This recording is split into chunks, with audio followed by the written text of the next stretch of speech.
Esse é o Mental Talks e hoje a gente vai estar falando de um assunto muito interessante, que é o quê? Planeje sua rotina ou então seja oprimido por ela. A ideia aqui que a gente quer trabalhar é exatamente o fato de que o planejamento das nossas vidas, se eles não são feitos da forma correta, vão nos oprimir uma hora ou outra. Por exemplo, o que aconteceu comigo hoje. Ontem eu fui dormir muito tarde, por um acontecimento extraordinário na minha rotina, o que me fez acordar tarde, e todo o meu planejamento que eu tinha de leitura, de exercício físico, de trabalho, tudo isso teve que ser realocado. E a ansiedade é o primeiro sintoma desse processo, porque nada está debaixo do seu controle. O horário que você tinha planejado para acordar, a quantidade de quilômetros que você tinha planejado para correr, a quantidade de livros que você tinha planejado para ler no final do ano, tudo isso é afetado pela forma que você vive iniciando na sua manhã. Né? Exatamente. E aí, o que acaba acontecendo, né? Outro dia, eu até estava comentando isso com a minha esposa, eu decidi acordar mais cedo antes do trabalho para poder treinar. Porque é aquela situação, né? Faça tudo antes das 11 horas da manhã, né? Até as 11 horas da manhã você já tá com tudo feito. E aí, no dia ali de manhã, o tempo tava mais estável. E aí, quando eu voltei do trabalho, que seria o horário que geralmente a gente tava correndo, ali por volta de 5h30, 6 horas, tava começando a chuviscar, tava começando a chover. Então, de repente, ali você se antever as coisas, né? Isso é uma parte que tem a ver. Sim.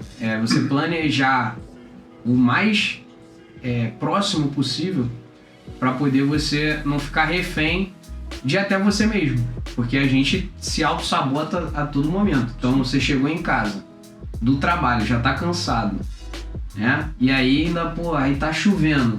É aquele lance do atrito, né? Sim. Aí vão acumulando atritos e quanto mais atritos, mais difícil fica pra gente consolidar aquele comportamento. Né? Exatamente. Isso é muito interessante porque todo mundo conhece alguém que chegou na casa dos 60, 70 anos. E é uma pessoa que no final dessa vida, ela pode até ter construído patrimônio, legado, empresas, enfim. Mas ela é uma pessoa que ela está a todo momento esperando o dia do ócio chegar, onde ela vai conseguir descansar, mas ela nunca consegue descansar. Porque ela foi reagindo a vida toda. E a falta de planejamento, que não necessariamente vai atrapalhar o seu sucesso financeiro, mas sim o seu sucesso no que tange a plenitude da vida, a felicidade, a conquista dos seus objetivos pessoais, a sua saúde mental, que é um tema que a gente tem conversado bastante. Essa pessoa chega na casa dos seus 60, na casa dos seus 70, e tudo que ela sabe falar nas suas conversas de amizade é quanto ela está cansada, a quantidade que ela fez, que ela não tem tempo para treinar porque ela trabalha muito. E aqui acontece uma inversão de valores, né? Que a ocupação extrema, a ocupação exacerbada, que era para ser relacionada ao trabalho escravo, se torna um desejo. O que eu quero dizer é que antigamente os escravos eles não tinham tempo para si, eles eram totalmente um bem, né? Eles eram totalmente como é que é o nome disso? Uma propriedade. Uma propriedade. Onde toda a sua existência era para o outro.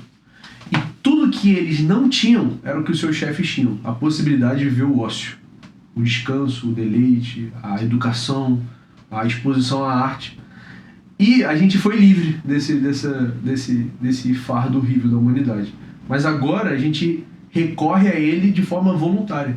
A gente é escravo do nosso trabalho, escravo das pessoas ao nosso redor, e a gente acaba achando isso bonito, né? Quando na verdade isso é a escravidão voltando na forma de rotina, né? Essa geração que acha que ser workaholic é legal. E até em certa medida escravo de você mesmo. Sim. No sentido de que você, nessa situação, por exemplo, vai chegar em casa, vai estar cansado, o seu corpo, né, é o que eu costumo falar de maneira mais informal, né, a carcaça é vagabunda, né? Sim. Então a gente vira refém de nós mesmos se a gente não se antever a isso. E a forma que eu encontrei de me antever a isso é treinando antes do trabalho, acordando mais cedo para poder treinar. Mais uma vez aqui, né, como a gente já falou no outro vídeo, a nossa intenção aqui não é cagar regra.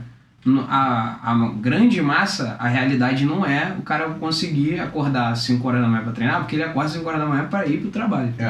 Né? Mas se ele não visualiza isso, como isso pode beneficiar ele, talvez ele nunca tome a atitude para que isso se torne uma realidade. Se a pessoa não tem a consciência disso, ela nunca vai entender o quão importante ela nunca vai construir um pavimento para que ela chegue nessa liberdade. Exatamente. Estou lendo um livro de Sêneca sobre a brevidade da vida, e lá ele constrói um diálogo com um ancião de aproximadamente 100 anos ou mais, que ele coloca lá.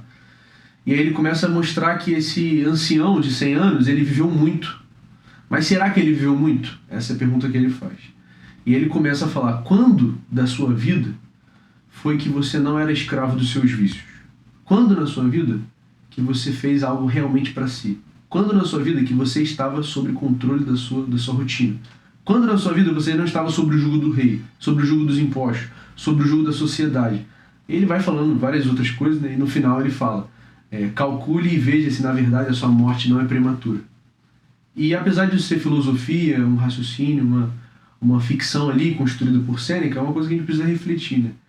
A gente chega no final da vida achando que a gente viveu muito, mas na verdade a gente só existiu muito. Mas essa situação, né, voltando um pouco aí na questão da reação, né, às vezes a gente não tem noção do impacto, como a gente vive nessa loucura, né? Acorda, trabalha, estuda, volta, trabalha, come, estuda, arruma a casa, né? Quem mora sozinho, arruma a casa, lava a louça, blá, blá, blá, blá.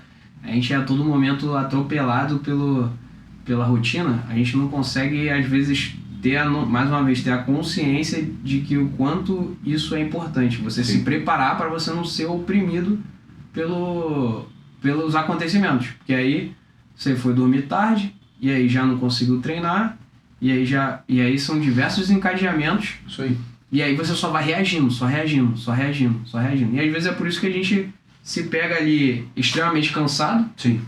Primeiro, extremamente cansado, por quê? Porque se você não se planeja, você não cria o tempo, você reage àquilo que é imposto a você. Porque se você se planejasse, talvez você conseguiria, né? Talvez você conseguiria ali, nem que seja 30 minutos, vou botar aqui um bloco de 30 minutos para descansar, né? E outra coisa, um outro grande problema da nossa sociedade, né, são as redes sociais, né? Mais um grande problema da nossa sociedade, que, às vezes a gente fica ali rolando, passaram-se 30 minutos. Aí você fala: eu não tenho tempo. Mas pega lá, o quanto tempo você gastou? Quanto tempo você ficou ali? Às vezes eu mesmo me pego assim, eu paro pra responder alguém, aí já abro o Instagram, quando eu vejo já se passaram 20, 30 minutos. Caraca, eu não fiz nada aqui. E aí eu tava vendo um vídeo muito interessante do youtuber chamado Peter McKinnon, que é fotógrafo, videomaker, e aí ele fez um vídeo com outro cara sobre registro, né? Ele anda com um caderno e ele passou a registrar os dias dele nesse caderno. E aí ele foi visitar um outro cara, que o cara passou a registrar de 15 em 15 minutos.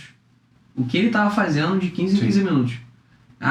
Nesses 15 minutos aqui eu peguei minha faca, ele tem uma empresa de faca, pelo que eu entendi. Peguei, desenhei o modelo da faca. Aí, mas passaram mais 15 minutos, agora eu comecei a forjar a faca. Enfim. E aí ele falou justamente isso. Que às vezes a gente acha que tá sem tempo, mas é porque a gente não tem noção do que a gente faz com o nosso tempo. E aí dessa forma ele consegue ter a real noção do que ele fez ao longo de 24 horas. No caso ele já tá, acho que há quase 200 dias fazendo isso de 15 em 15 minutos. 15 em 15 minutos. Sem raço. Mas aí, pelo menos fazendo isso por, sei lá, um dia, uma semana, aí ele falou: eu já consigo ver padrões, e aí eu consigo me antever a isso. Eu consigo ver o que eu tô fazendo de certo, de errado, onde eu tô gastando tempo demais que eu deveria gastar tempo de menos. Sim. E realmente encontrar esse tempo, né? Porque a gente acha que a gente tá sem tempo, mas na verdade a gente usufrui de maneira incorreta do nosso tempo, né? A gente desperdiça o nosso tempo. Exatamente. Eu quero dar mais 2 citações desse livro, eu recomendo esse livro para vocês, sobre a brevidade da vida e sobre o ócio, de Sêneca, traduzido por uma professora aqui da UF, de literatura latina, muito legal. Duas citações que tem tudo a ver com o que o Carriel está falando. A primeira coisa é sobre a avareza com que a gente lida com o tempo, né? Ele constrói lá, a gente é tão mesquinho para distribuir o nosso dinheiro, mas na verdade o tempo, que é o bem mais precioso, nós somos avarentos, distribuindo para pessoas que não merecem, para situações que não merecem o nosso tempo. E se a gente tivesse essa mesma disciplina que a gente tem com o dinheiro, com o nosso tempo, provavelmente a gente alcançaria uma vida melhor. E em segundo ponto, ele fala também sobre a autocensura. Ele vai apresentar o claro padrão de passado, presente e futuro, onde ele fala que o passado não tem como ser mudado, o presente ele é breve e o futuro ele é incerto. As pessoas não têm coragem de olhar para o passado, porque quando elas olham para o passado, certamente elas encontrarão falhas e desconfortos no seu passado. É dolorido o passado.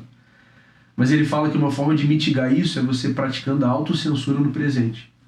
Como você tem um diagnóstico, depois de fazer essas anotações, será que você não deve excluir suas redes sociais de segunda a sexta-feira porque você está gastando 6, 8, 12 horas por dia fazendo isso? Porque eu conheço gente que gasta 12 horas por dia mexendo no Instagram. Será que existe alguma coisa nesse diagnóstico que o Carrillo sugeriu que vale a pena você começar a praticar autocensura? Porque no decorrer do tempo, quando você olhar para o passado, nos atos que você praticou a autocensura, talvez você terá mais orgulho daquilo que você construiu no longo prazo. Isso é muito interessante. Exatamente. Uma coisa que eu fiz, até por ver um vídeo do Edson Delano Gari, que é um psicólogo, neurocientista, doutor, foi que ele excluiu todas as redes sociais dele do telefone. E ele usa pontualmente pelo computador, enfim, coloca tempo para elas. E ele percebeu que ele começou a ficar ansioso. E aí, se eu não me engano, o título do vídeo é exclua as redes sociais e deixa acontecer. Tipo assim, você vai ver o que vai acontecer, os seus vícios vindo para fora, o tempo que você está fazendo.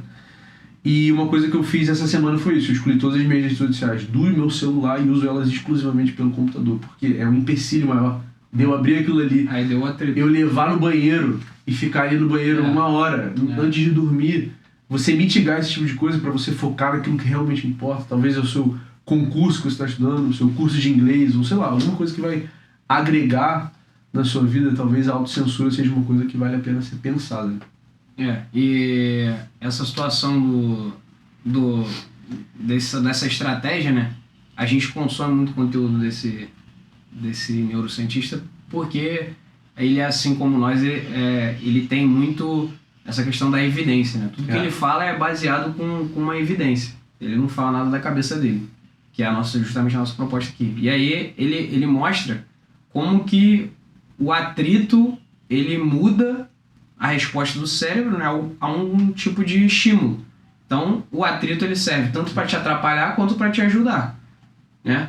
Te atrapalha se você permite que, como a gente falou aqui, as coisas venham até você sem um planejamento, e aí isso gera atritos, né? Isso vai acontecer, né? A vida é feita disso, pessoal. A gente não quer dizer que um planejamento não certo... ideal, né? Só que se você já tem coisas que vão acontecer e não vão estar sob o seu controle, você vai sofrer um acidente, alguém vai sofrer um acidente, alguém vai pegar um câncer, alguém vai acontecer alguma coisa horrível, e vai acontecer, isso é uma realidade da nossa vida. Se a gente não estiver preparado naquilo que dá para estar preparado, se a gente não estiver planejado naquilo que dá para estar planejado, grande será a nossa ruína quando esse tipo de coisa acontecer. E aí o atrito ele serve dessas duas formas. Você pode trabalhar ele para te ajudar a consolidar um comportamento bom, né? Um bom hábito, e afastar um vício. Então você cria atritos para então excluir a rede social do celular é justamente isso. Você dificultou, você criou um atrito na sua vida ali para que você use menos a rede social. Então é justamente isso. E a situação que você falou do que está no seu controle ali, eu lembro que eu li um livro uma vez, agora eu não vou lembrar qual que é o título do livro, mas um ponto muito importante que isso ficou marcado, eu nunca esqueço disso que eu li nesse livro, se eu não me engano era de algum operador especial, Navy SEAL, alguma coisa assim. E aí ele estava escalando uma montanha e aí ele começou a olhar lá para cima, né? Começou a olhar lá pra cima, lá pro topo. E aí ele começou a se embananar ali e tal. Aí chegou outra pessoa e falou ali, pô, olha pra frente. Olha aqui, ó. Olha onde você vai colocar sua mão. O próximo lugar que você vai colocar sua mão. Por quê? Porque isso é o que está dentro do seu controle. Então você faz aquilo que está dentro do seu controle. Né? Você vê aqui, ó, onde eu vou botar minha mão agora, eu vou botar minha mão aqui. Onde eu vou botar meu pé agora, eu vou botar meu pé aqui. E aí você se preocupa com isso, que invariavelmente, ao acúmulo desses esforços, você vai chegar lá. Mas se você ficar se preocupando, mas será que eu vou cair? Mas será que eu vou escorregar? Será que eu vou chegar? Você vai pro barro, né? Sim. Então, isso que a Carrelo tá falando é muito importante. Eu lembrei de um acontecimento assim que eu fui transferido de um batalhão pro outro, eu cheguei lá aspirante. A gente tinha um oficial nesse segundo batalhão que eu fui transferido, que ele era Forças Especiais. E ele gostava de ficar operando a gente o tempo inteiro. E eu, aspirante, só fazia besteira atrás de besteira. Naturalmente ele ficava me operando, fazendo perguntas delicadas, ficava olhando pra mim, rabo de olho, enfim, esse tipo de coisa. Ficava me encarando, olhando no olho. E aí a gente tinha que passar o serviço toda vez com ele. E a passagem de serviço, pra quem é militar vai saber, que é rolha, né? Você terminou o seu serviço ali, você tem uma série de documentação, você vai entregar, ele comprovando que o seu serviço foi sem alteração.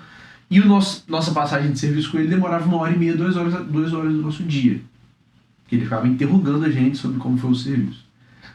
E uma vez eu cheguei lá, eu estava muito estressado, o serviço tinha sido muito estressante, eu sentei na cadeira com ele e ele percebeu claramente que eu estava nervoso. Aí ele falou assim, Leriano, você tá nervoso? Eu falei, sim senhor, tô nervoso. Aí ele pegou um papel, debochado, cara desgraçado, pegou um papel, desenhou um diagrama de Venn, né, aqueles círculos que fazem a interseção no meio, colocou um bonequinho de palito, falou assim, ó, isso aqui são as coisas que você pode se preocupar, que estão debaixo do seu controle. Isso aqui são as coisas que não estão debaixo do seu controle.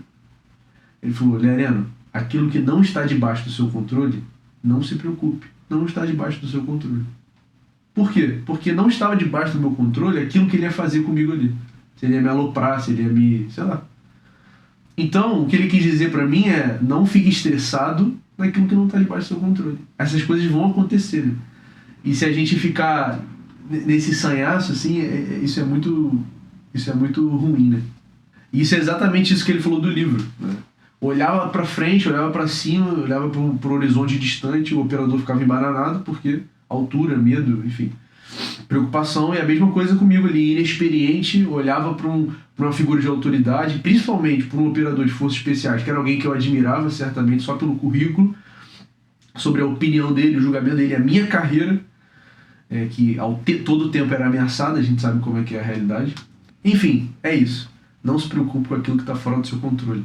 Tenha um bom planejamento para aquilo que está dentro do seu controle, para quando o Leviatã chegar, o monstro chegar, você não esteja embananado com situações mínimas, né, que poderiam ser mitigadas simplesmente por um planejamento sólido. Assim, isso, obviamente é algo extremamente complexo, né? A gente não está aqui simplificando as coisas. Como sempre, o nosso objetivo aqui, não é cagar regra, não é a gente sabe de tudo, nós somos os bravos, mas a gente procura sempre tá ajustando essa rota e tá ajustando dando esses apertos aí onde é necessário, para que a gente justamente viva aquilo que a gente acredita que a gente deva viver, né? Então, assim, quando a gente fala isso aqui, tá falando como se fosse fácil demais, né? Não é fácil, isso é um desafio todos os dias. Por isso que a gente começou o vídeo falando do meu fracasso. Exatamente. Por quê? Porque é uma prova de que isso vai acontecer. E isso acontece quando você não age dessa forma. Você vai conseguir agir dessa forma 100% das vezes? Não vai, não vai. Essa não é a ideia, né? Isso que o Carrelo falou é verdade, porque hoje eu não consegui treinar, e talvez eu não consiga, porque eu tenho compromisso hoje o dia todo.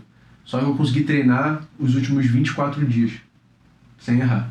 Então, aconteceu uma coisa que me desorientou, que me desorganizou, só que eu ainda estou dentro do planejamento muito sólido, pelo meu planejamento anterior.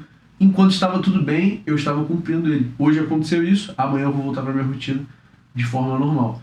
Essa é a ideia do planejamento que a gente quer mostrar para vocês hoje, uma sugestão daquilo que a gente está vivendo na prática nesses dias planeje aquilo que você possa, aquilo que está debaixo do seu controle, para que você não reaja aos problemas, para que você não reaja às necessidades, para que você haja controlado. Não, isso aqui está dentro do meu horário, isso aqui está dentro do meu quadro, eu vou fazer isso aqui, depois eu vou fazer aquilo ali. porque senão você será atropelado e no final da sua vida você se deparará como um ancião de Sêneca, né? Alguém que viveu muito tempo, mas que nunca foi dono de si nem dono do seu tempo. Às vezes a gente fica assim, caraca, o ano passou e o que eu fiz? Eu tinha falado que eu ia emagrecer, que eu ia aprender inglês, que eu ia fazer aquilo. Mas outra situação que é muito interessante, e a situação que você falou, eu errei um dia, mas eu tô há 24 dias no plano, é que às vezes a gente perde, justamente é interessante esse registro, porque aí você volta alguns dias ali, dá uma lida e você vê o que você tem feito. Sim. Né? É até pra isso, a gente se auto-sabota demais, né? E às vezes a gente erra um dia, e aí já entra naquela paranoia, pô, mas caraca, eu nunca consigo fazer, mas cara, você tava 24 dias fazendo. A constância, ela não é você fazer 100% todo dia, é você tá ali todo dia. Hoje eu só consigo, correr 5 km, então eu vou ali e vou correr meus 5 km. Hoje eu só consigo ir ali e treinar 30 minutos na academia, eu vou ali e vou fazer meus 30 minutos. Geralmente eu consigo fazer 60, eu me planejo pra fazer 60, show. Mas hoje eu vou lá e vou fazer o meu máximo, que são 30 minutos. E isso é a constância. E aí é o que eu gosto de correr longa distância, né? Eu sempre falo isso.